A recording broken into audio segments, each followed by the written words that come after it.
So hello students, మనం బాదామి చాళుక్యుల గురించి discuss చేస్తున్నాం. మరి లాస్ట్ ఎపిసోడ్లో బాదామి చాళుక్యులు ఏ విధంగా రాజ్యాన్ని స్థాపించారు, బాదామి చాళుక్యుల రాజ్య వంశస్థాపకుడు ఎవరు, బాదామి చాళుక్యులు ఎవరి కాలంలో తమ ప్రాబల్యాన్ని మళ్ళీ వీళ్ళు ఆపాదించడం జరిగింది, ఎవరి కాలంలో వీళ్ళు రాజ్యాన్ని విస్తరించారు, ఇవన్నీ కూడా మనం డిస్కస్ చేసినాం. మళ్ళీ ఈ ఎపిసోడ్లో బాదామి చాళుక్యుల వంశంలో గొప్ప రాజు అయినటువంటి రెండవ పులకేశి. కాంపిటేటివ్ ఎగ్జామ్స్లో మనకు జనరల్గా వంశస్థాపకుడు, గొప్ప రాజు, చివరి రాజు ఈ ముగ్గురు మీద ఫోకస్ చేస్తారు. మళ్ళీ ఈ స్ట్రాటజీతో మనం ఈ క్లాసెస్ను డిస్కస్ చేస్తున్నాం. సో బాదామి చాళుక్యుల వంశంలో గొప్ప రాజు అయినటువంటి రెండవ పులకేశి అంటే ఈయన పరిపాలనను మనము అర్థం చేసుకున్నప్పుడు క్రీస్తు శకము 610 నుంచి క్రీస్తు శకము 642 వరకు చాళుక్య రాజ్యాన్ని పరిపాలించాడు అంటాం. సో ఈయన అసలు పేరు సత్యాశ్రయ పులకేశి వల్లభ. రెండవ పులకేశి అసలు పేరు సత్యాశ్రయ పులకేశి వల్లభ. మీరు అబ్జర్వ్ చేసినట్లయితే సత్యాశ్రయ అనేది బాదామి చాళుక్యులు అంటే అందరు రాజుల్లో సత్యాశ్రయ అనేది చాలా కామన్ అన్నమాట. అంటే వీళ్ళను అంటే చాళుక్యులను సత్యాశ్రయులు కూడా అంటారు అనేది ఒక నానుడి అనమాట. సో రెండవ పులకేశి అసలు పేరు సత్యాశ్రయ పులకేశి వల్లభ. మళ్ళీ ఈయనను గురించి అంటే రెండవ పులకేశిని గురించి మనం అర్థం చేసుకోవాలి. ఆయన యొక్క రాజకీయ విజయాలను మనం తెలుసుకోవాలి, ఆయన ఎలాంటి సేవను చేశాడు అని తెలుసుకోవాలన్నప్పుడు మనము ఒక శాసనం మీద ఆధారపడి ఉంటుంది.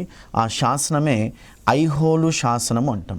మనం లాస్ట్ ఎపిసోడ్లో రెఫర్ చేసినట్టు శాసనాలు ఏ ప్రాంతంలో లభిస్తాయో ఆ ప్రాంతాల పేరును వీటికి ఇవ్వడం జరిగింది. ఐహోల్ అనేది ఒక చిన్న గ్రామం మనకు బాగల్కోట్ జిల్లాలో ఉంటుంది, కర్ణాటక రాష్ట్రంలో. ఐహోలే కానివ్వండి, బాదామి కానివ్వండి, పట్టడాకలు కానివ్వండి, అంటే మూడు ప్రదేశాలలో ఈ మూడు ప్రదేశాలు కూడా అంటే మూడు చిన్న గ్రామాలు, చిన్న టౌన్స్ అన్నట్టు. ఈ మూడు చిన్న గ్రామాలు ఏవైతే మనకు బాగల్కోట్ డిస్టిక్లో ఉండడం జరిగింది, కర్ణాటక స్టేట్లో. సో ఎలాగైతే బాదామి శాసనాన్ని మొదటి పులకేశి భార్య వేయించిందని మనం రెఫర్ చేసాం లాస్ట్ సెషన్లో. మళ్ళీ ఐహోలే శాసనాన్ని ఎవరు రాశారు అంటే తన జైన సేన అనేటటువంటి రవికీర్తి. అంటే మీరు గుప్తుల కాలంలో సేమ్ ఎపిసోడ్ను మీరు చదివి ఉండొచ్చు. గుప్తుల కాలంలో సముద్రగుప్తుని విజయాలను తెలుసుకోవాలంటే మనకు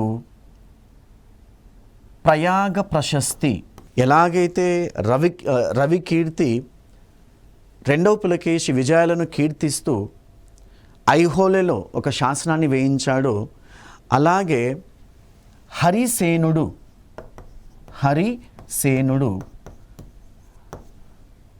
సముద్రగుప్తుని విజయాలను కీర్తిస్తూ ప్రయాగాలో ఒక ప్రశస్తిని వేయించాడు లేదా శాసనాన్ని వేయించాడు.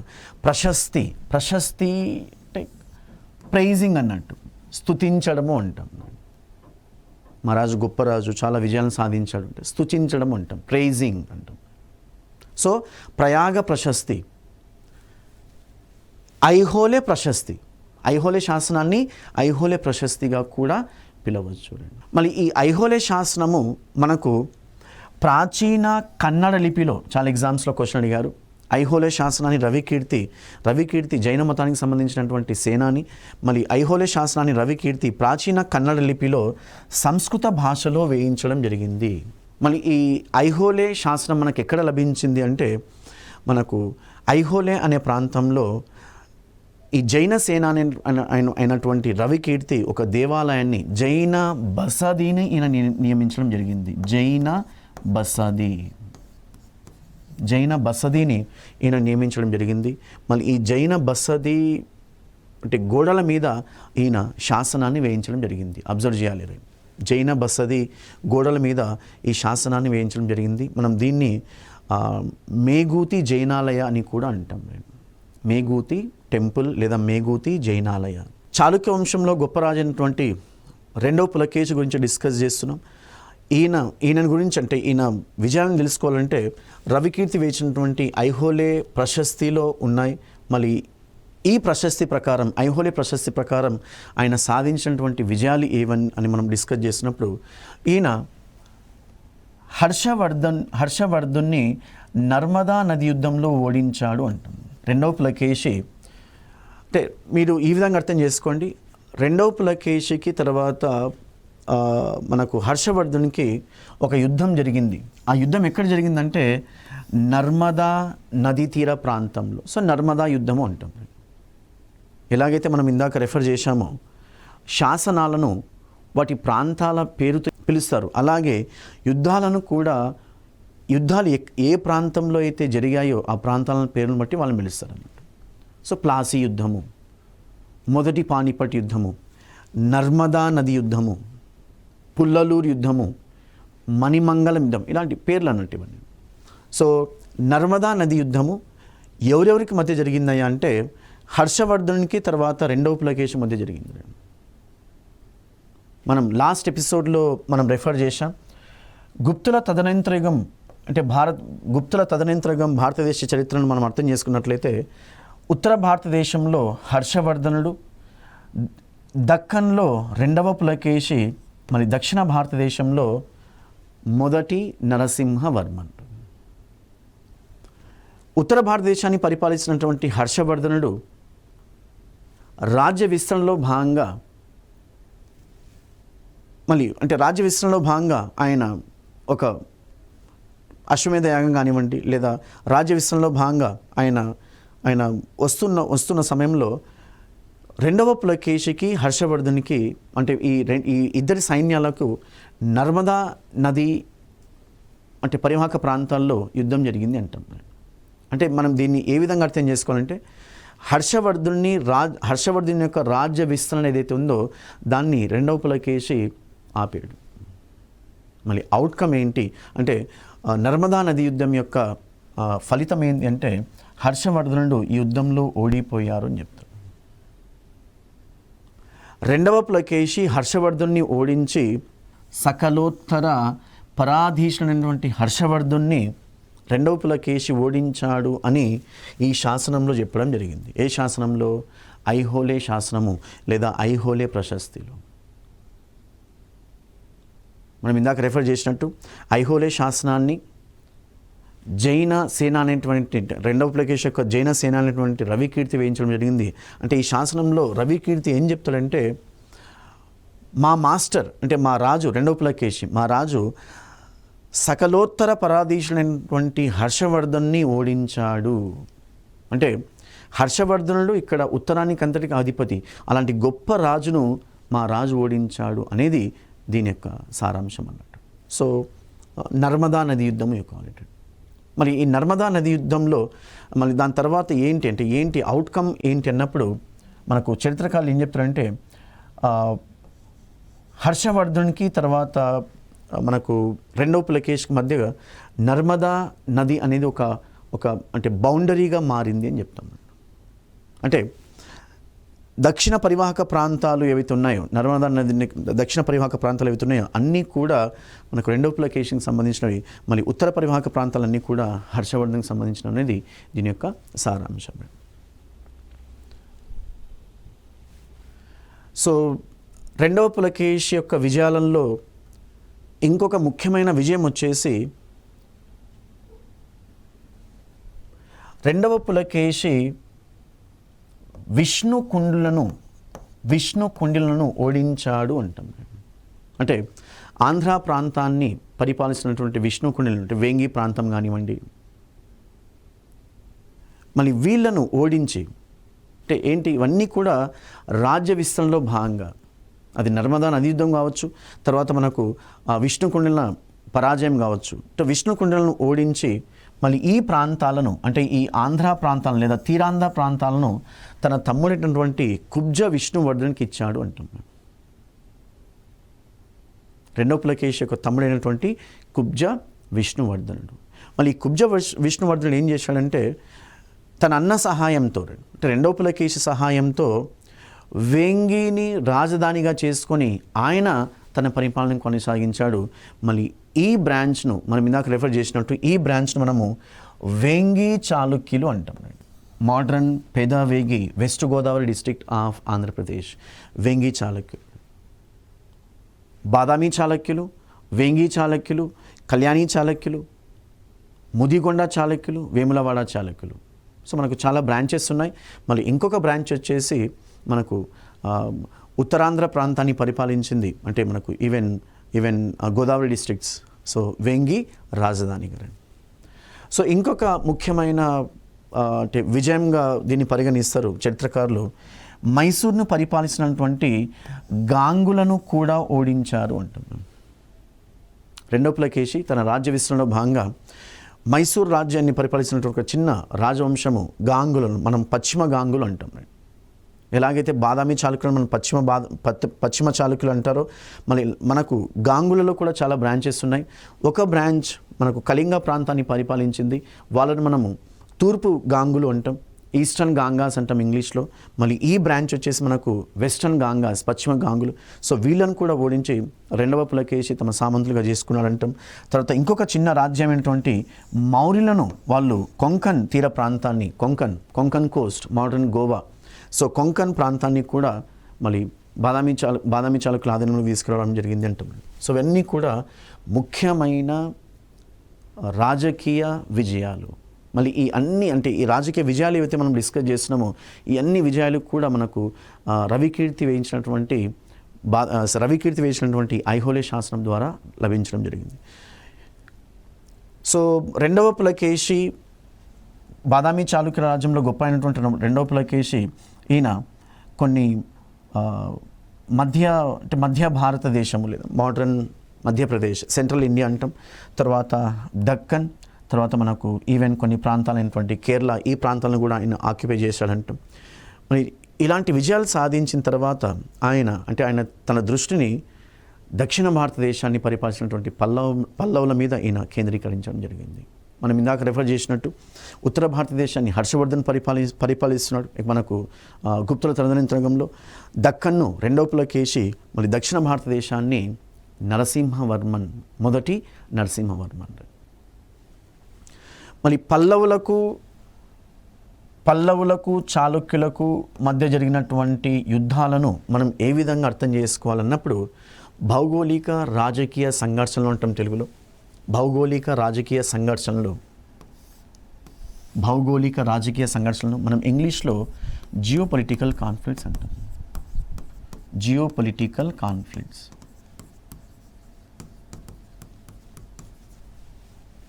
భౌగోళిక రాజకీయ సంఘర్షణలు, జియోపొలిటికల్ కాన్ఫ్లిక్ట్స్. అంటే జియోపొలిటికల్ కాన్ఫ్లిక్ట్స్ ఏందయ్యా అంటే మనకు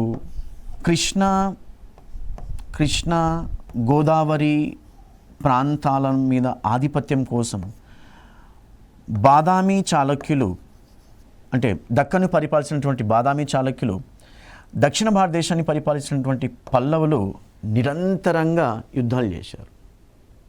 ఏంటి యుద్ధాలకి కారణం ఏంటి అన్నప్పుడు కృష్ణా గోదావరి పరివాహక ప్రాంతాలు, కృష్ణా గోదావరి బేసిన్ అంటాం. Geopolitical conflicts for the sake of Geography.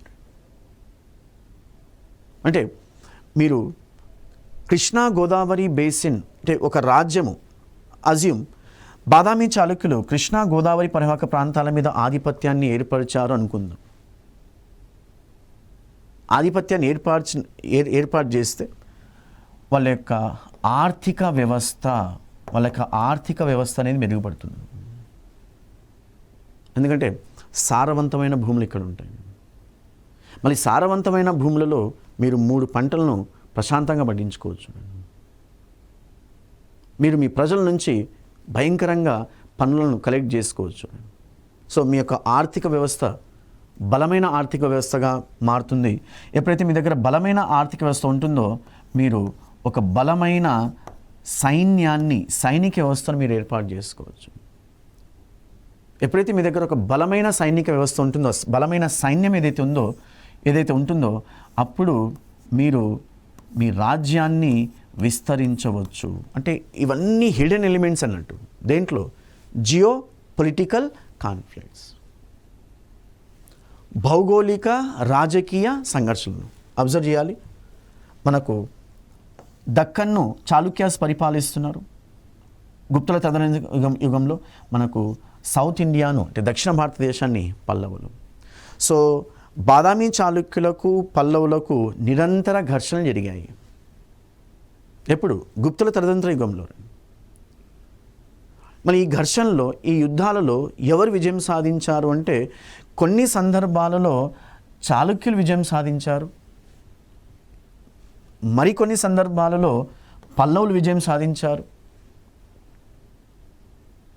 కొన్ని సందర్భాలలో చాళుక్యులు ఓటమిని అంగీకరిస్తే మరికొన్ని సందర్భాలలో పల్లవులు కూడా ఓటమిని అంగీకరించారు. అంటే దీని యొక్క సారాంశం ఏంటంటే బాదామి చాళుక్యులు కానివ్వండి, పల్లవులు కానివ్వండి, మళ్ళీ వీళ్ళ తర్వాత వచ్చినటువంటి బాదామి చాళుక్యుల తర్వాత మనకు రాష్ట్రకూటులు దక్కను పరిపాలించడం జరిగింది. రాష్ట్రకూటుల తర్వాత కళ్యాణి చాళుక్యులు దక్కను పరిపాలించడం జరిగింది. మరి దక్షిణ భారతదేశాన్ని మనం అర్థం చేసుకున్నట్లయితే పల్లవుల తర్వాత మనకు చోళులు పరిపాలించడం జరిగింది. తంజావూరును రాజధానిగా చేసుకొని చోళులు పరిపాలించడం జరిగింది. అంటే ఈ భౌగోళిక రాజకీయ సంఘర్షణలో భాగంగా బాదామి చాళుక్యులు, పల్లవులు ఎప్పుడు? గుప్తుల తదనంతర యుగంలో. మనకు మధ్యయుగంలో రాష్ట్రకూటులు, చోళులు, రాష్ట్రకూటుల అంతం తర్వాత కళ్యాణి చాళుక్యులు, చోళులు. అంటే అన్ని రాజ్యాలు కూడా కృష్ణా గోదావరి పరివాహక ప్రాంతాల మీద ఆధిపత్యం కోసం పోరును జరిపాయి. ఏంటి అవుట్కమ్ ఏంటి అన్నప్పుడు ఏవైతే రాజ్యాలు భౌగోళిక రాజకీయ సంఘర్షణలో, భౌగోళిక రాజకీయ యుద్ధాల్లో పాల్గొన్నాయో అన్ని రాజ్యాలు కూడా అంతం కావడం జరిగింది. అదే యుద్ధం యొక్క విశిష్టత. George Bernard Shaw, one of the famous political scientists, ఆయన ఏం చెప్తాడంటే war is a violent teacher which consumes everyone and everything.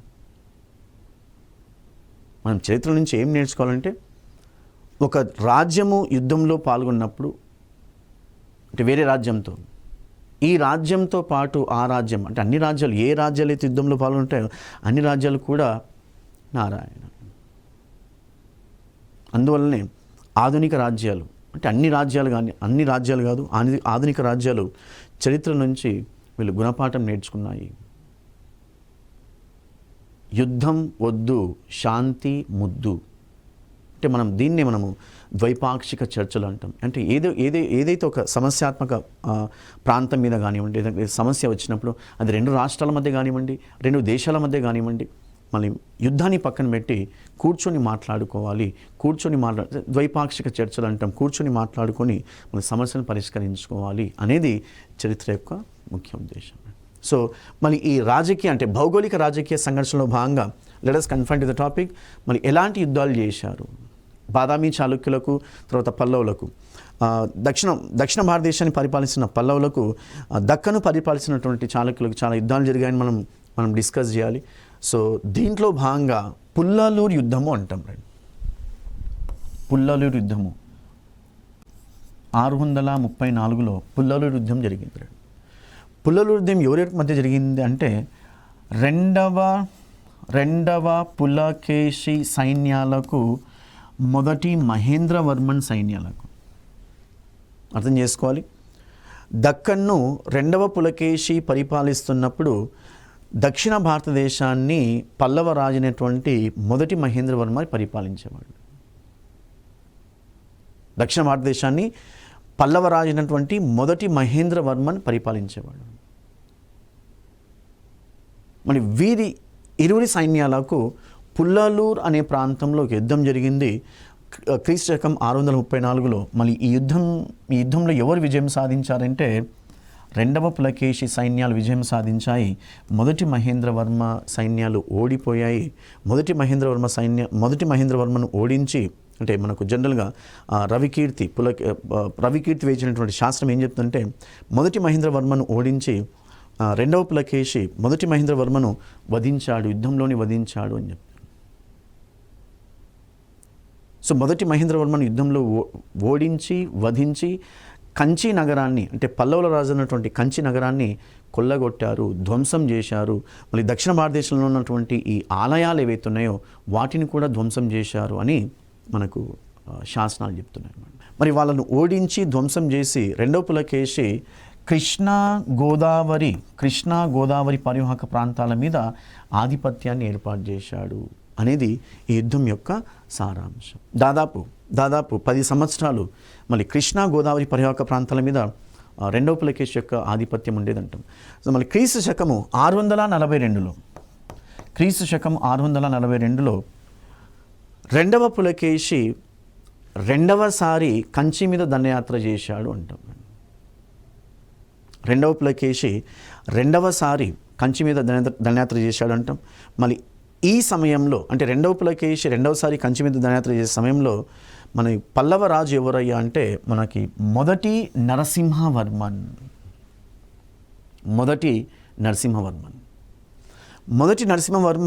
మొదటి మహేంద్రవర్మన్ యొక్క కుమారుడు అంటాం.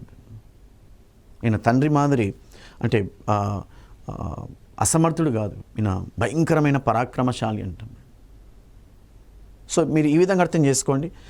ఎలాగైతే 634లో పుల్లరు యుద్ధం జరిగిందో బాదామి చాళుక్యులకు పల్లవులకు, క్రీస్తు శకం 642లో మణిమంగళం యుద్ధం జరిగింది. సేమ్ ఫోర్సెస్ బాదామి చాళుక్యులకు పల్లవులకు. బాదామి చాళుక్యుల సైన్యాలను రెండవ పులకేశి నడిపిస్తే పల్లవుల సైన్యాలను మొదటి నరసింహవర్మ నడిపించాడు. మళ్ళీ ఏంటి అవుట్కమ్ ఏంటి అన్నప్పుడు మళ్ళీ ఈ యుద్ధంలో మణిమంగళం యుద్ధంలో బాదామి చాళుక్యులను పల్లవుల సైన్యాలు ఓడించాయి అంటాం. ఎప్పుడైతే మళ్ళీ ఓటమిని తెలుసుకున్నటువంటి రెండవ పులకేశి యుద్ధం నుంచి విరమించుకున్నాడో మొదటి నరసింహవర్మన్ మళ్ళీ పులకేశిని వెంబడించి మనకు వాతాపి అంటే చాళుక్యుల రాజు అయినటువంటి వాతాపికి చేరుకొని అక్కడ రెండవ పులకేశిని వధించాడు అంటాం. అంటే మన భాషలో చెప్పుకోవాలంటే తరిమి కొట్టడం అంటాం. సో రెండవ పులకేశి బాదామి చాళుక్యుల గొప్ప అయినటువంటి రెండవ పులకేశిని మొదటి నరసింహవర్మ యుద్ధంలో ఓడించి వధించాడు. అంటే ఇవన్నీ ఏంటంటే రివెంజ్ పొలిటిక్స్ అన్నట్టు. పుల్లలు యుద్ధంలో మొదటి మహేంద్రవర్మను రెండవ పులకేశి ఓడించి వధించాడు, కంచిని దోచుకున్నాడు, ఆలయాన్ని ధ్వంసం చేశాడని రెఫర్ చేశాం. Same cut copy and paste మొదటి నరసింహవర్మ కూడా రెండవ పులకేశిని యుద్ధంలో ఓడించి వధించి వాతాపి కొండన్ అనే ఒక బిరుదును తీసుకున్నాడు. అంటే వాతాపిని జయించినటువంటి రాజు వాతాపి కొండన్, సంస్కృత టైటిల్ ఇది. వాతాపిని జయించినటువంటి రాజుగా ఈయన ప్రసిద్ధి చేశాడు. ఎలాగైతే రెండవ పులకేశి మళ్ళీ కంచి నగరాన్ని ధ్వంసం చేశాడో, కొల్లగొట్టాడో, దోచుకున్నాడో, అలాగే వాతాపి మళ్ళీ బాదామి చాళుక్యులు రాజు అనేటువంటి వాతాపిని ఈయన కూడా ధ్వంసం చేసి దోచుకొని అక్కడ ఆలయాన్ని ధ్వంసం చేశాడు అనేది ప్రతీతి. అంటే మనకు రెండవ పులకేశి చనిపోయిన తర్వాత దాదాపుగా 12 సంవత్సరాలు బాదామి చాళుక్య రాజులు మౌనాన్ని పాటించారు అంటాం. అంటే రెండవ పులకేశి యొక్క కుమారుడు ఎవరైతే ఉన్నారో వాళ్ళు చిన్న వయసులో ఉన్నారు. మరి తర్వాత కాలంలో వీళ్ళు కూడా ఈ రివెంజ్ పొలిటిక్స్లో భాగమయ్యారు అని చెప్పవచ్చు అన్నమాట. సో రెండవ పులకేశి కీర్తి ప్రతిష్టను మనం అబ్జర్వ్ చేసినట్లయితే రెండవ పులకేశి యొక్క రాజకీయ విజయాలను చాలా అంటే మనకు బుక్స్లో రాయడం జరిగింది, శాసనాల్లో రాయడం జరిగింది. మళ్ళీ ఈ విజయాలను గురించి విన్నటువంటి ఈ అంటే సమకాలీన రాజులు ఎవరైతున్నారో వాళ్ళు తమ రాయబారులను పంపించి వీళ్ళతో స్నేహ సంబంధాలను వేయించుకున్నారంటాం. అందులో ఒకటి పారసీక చక్రవర్తి అయినటువంటి రెండవ ఖుస్రు ఒక రాయబారిని అంటే మీరు అబ్జర్వ్ చేయొచ్చు. మళ్ళీ ఈ పెయింటింగ్ అంటే ఈ చిత్రలేఖనం అంటాం తెలుగులో. ఈ పెయింటింగ్ అనేది మనకు అజంతా గుహల్లో మొదటి గుహ దాదాపు మనకు 30 గుహలు అజంతా ప్రాంతంలో ఉన్నాయి. మళ్ళీ ఈ 30 గుహల్లో మొదటి గుహలో ఈ పెయింటింగ్ అనేది మనకు లభిస్తుంది. సో పారసీక చక్రవర్తి రెండవ ఖుస్రు ఒక రాయబారిని పులకేశి ఆస్థానానికి పంపినట్లుగా మనకు ఈ విదేశీ చరిత్రకారుడైనటువంటి తబారి లేదా అల్ తబతబా అనే ఒక ముస్లిం చరిత్రకారుడు పేర్కొంటాడు. అంటే ఈయన ప్రస్థానంతో పాటు మనకు రెండవ పులకేశి పర్షియా రాయబారికి స్వాగతం పలుకుతున్నట్లు దృశ్యము మనం ఇక్కడ చూడొచ్చు అన్నట్టు. అంటే మనకు చారిత్రక ఆధారాలతో పాటు పురావస్తు ఆధారాలు కూడా ఉన్నాయి. అంటే రెండవ పులకేశి యొక్క కీర్తి ప్రతిష్టల గురించి ప్రతి ఒక్కరు చెప్పుకున్నారు అంట. మళ్ళీ ఈ పారశీక రాయబారంతో పాటు ఈవెన్ క్రీస్తు శకము 640 నుంచి 641 దాదాపు 1.5 సంవత్సరం నాకు Hiuen Tsang the Chinese Buddhist traveller అంటాం, చైనా నుంచి వచ్చినటువంటి ఈ బౌద్ధ మత విదేశీ యాత్రికుడు వెళ్తున్నాడు. ఈయన కూడా మళ్ళీ బాదామి చాళుక్య రాజ్యాన్ని సందర్శించి మళ్ళీ రెండవ పులకేశి యొక్క గొప్పతనాన్ని వివరించాడు అని చెప్తాను. సో రెండవ పులకేశి చనిపోయిన తర్వాత బాదామి చాళుక్యుల రాజకీయ ప్రస్థానాన్ని మనం అబ్జర్వ్ చేసినట్లయితే మొదటి విక్రమాదిత్యుడు రాజ్యానికి రావడం జరిగింది. మళ్ళీ మొదటి విక్రమాదిత్యుడు ఎవరయ్యా అంటే రెండవ పులకేశి యొక్క కుమారుడు. మళ్ళీ మొదటి విక్రమాదిత్యుడు తండ్రి బాటలోనే ఈయన పయనించడం జరిగింది అంటాం. మళ్ళీ ఈయన ఏం చేశాడంటే ఈ చాళుక్య పల్లవుల ఘర్షణ ఏదైతే ఉందో లేదా జియో పొలిటికల్ కాన్ఫ్లిక్ట్స్ మనం ఇందాక రెఫర్ చేసినట్టు భౌగోళిక రాజకీయ సంఘర్షణలో ఈయన కూడా చేరడం జరిగింది.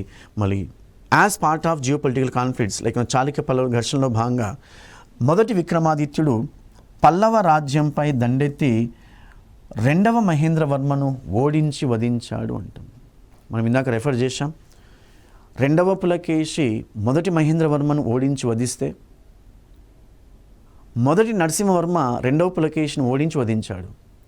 మళ్ళీ రెండవ పులకేశి తనయుడైనటువంటి మొదటి విక్రమాదిత్యుడు రెండవ మహేంద్రవర్మను పల్లవరాజైనటువంటి రెండవ మహేంద్రవర్మను ఓడించి వధించాడు. Same cut copy and paste.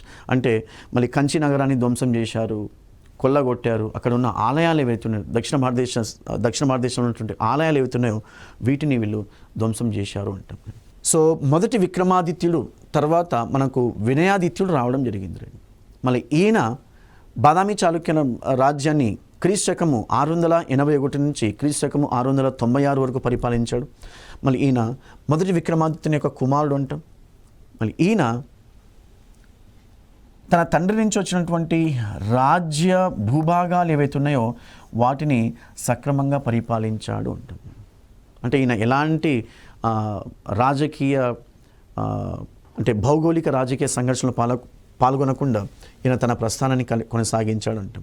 ఇంకొక రాజు వచ్చేటువంటి మనకు విజయాదిత్యుడు అంటాం. మళ్ళీ ఈయన క్రీస్తు శకం 696 నుంచి 733 వరకు పరిపాలించాడు.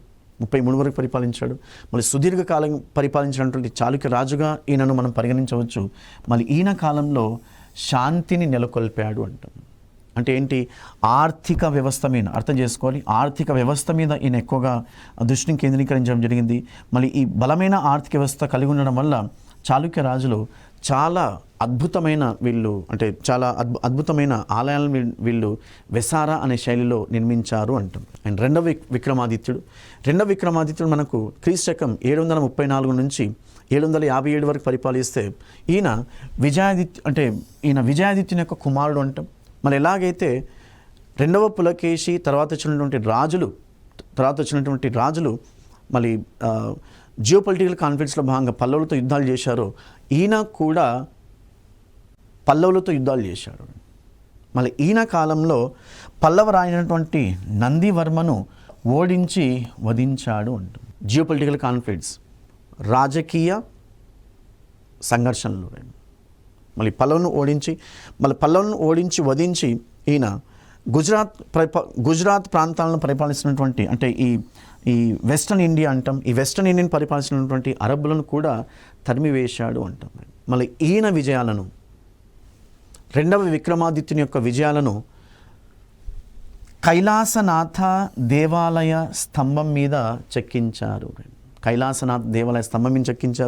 మళ్ళీ ఈయన విజయాలను కూడా ఈమె అంటే లోకమహాదేవి ఎవరయ్యా అంటే రెండవ విక్రమాదిత్యుని యొక్క భార్య అయినటువంటి లోకమహాదేవి ఈయన విజయాలకు గుర్తుగా ఈమె ఒక అద్భుతమైన శిల్పకళ సుందరమైనటువంటి ఒక ఆలయాన్ని ఈమె కట్టించారు. మళ్ళీ ఎక్కడ కట్టించారంటే మనకు పట్టడాకల్ అనే ప్రాంతంలో కట్టించారు. సో ఈ విజయాలకు చిహ్నంగా రెండవ విక్రమాదిత్యుని భార్య లోకమహాదేవి పట్టడాకల్లో విరూపాక్ష దేవాలయాన్ని నిర్మించారు అంటాం. ఏ శైలిలో విరూపాక్ష దేవాలయం నిర్మించారు అంటే ద్రవిడ శైలిలో లోకమహాదేవి ఈ ఆలయాన్ని నిర్మించారు అంటాం. మళ్ళీ ఈ ఆలయాన్ని మనము లోకమహాదేవి ఆలయంగా లేదా కైలాసనాథ ఆలయంగా లేదా విరూపాక్ష దేవాలయంగా కూడా పరిగణిస్తాం. మళ్ళీ ఈ దేవాలయం కంచిలోని కైలాసనాథ దేవాలయం మాదిరిగా నిర్మించుంటే కాపీ అన్నట్టు. అండ్ ఫైనల్గా రెండవ కీర్తివర్మ, చాళుక్య రాజులలో చివరి రాజు రెండవ కీర్తివర్మ. మరి చివరి రాజు అంటే లాస్ట్ రూలర్ అంటాం. చివరి రాజు ఎవరైతే ఉన్నారో వీళ్ళందరూ కూడా, చివరి రాజులందరూ కూడా అసమర్థులు. చివరి రాజులందరూ కూడా అసమర్థులు.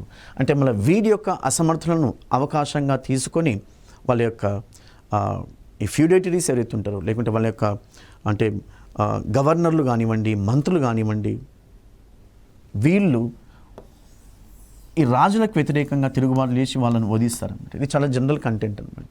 సో స్థాపకుడు గొప్పవాడు చివరి రాజు. సో రెండవ కీర్తివర్మను ఆయన ఒక గవర్నర్ అయినటువంటి దంతిదుర్గుడు చంపివేసి దక్కన్లో ఒక కొత్త రాజ్యవంశాన్ని స్థాపించాడు. ఆ రాజ్యం పేరు వచ్చేసి మనకు రాష్ట్రకూట రాజ్యం. సో ఇది బాదామి చాళుక్యుల యొక్క చాలా బ్రీఫ్ పొలిటికల్ హిస్టరీ, రాజకీయ చరిత్ర. నెక్స్ట్ ఎపిసోడ్లో మనము బాదామి చాళుక్యులు ఎలాంటి సేవలను చేశారు అంటే సంస్కృతికి, అది భాష కానివ్వండి, విద్య కానివ్వండి, శిల్పకళ కానివ్వండి, వాస్తుశిల్పకళ కట్టడ కానివ్వండి, మళ్ళీ ఈ టాపిక్స్ మనం నెక్స్ట్ ఎపిసోడ్లో డిస్కస్ చేస్తాం. Thank you.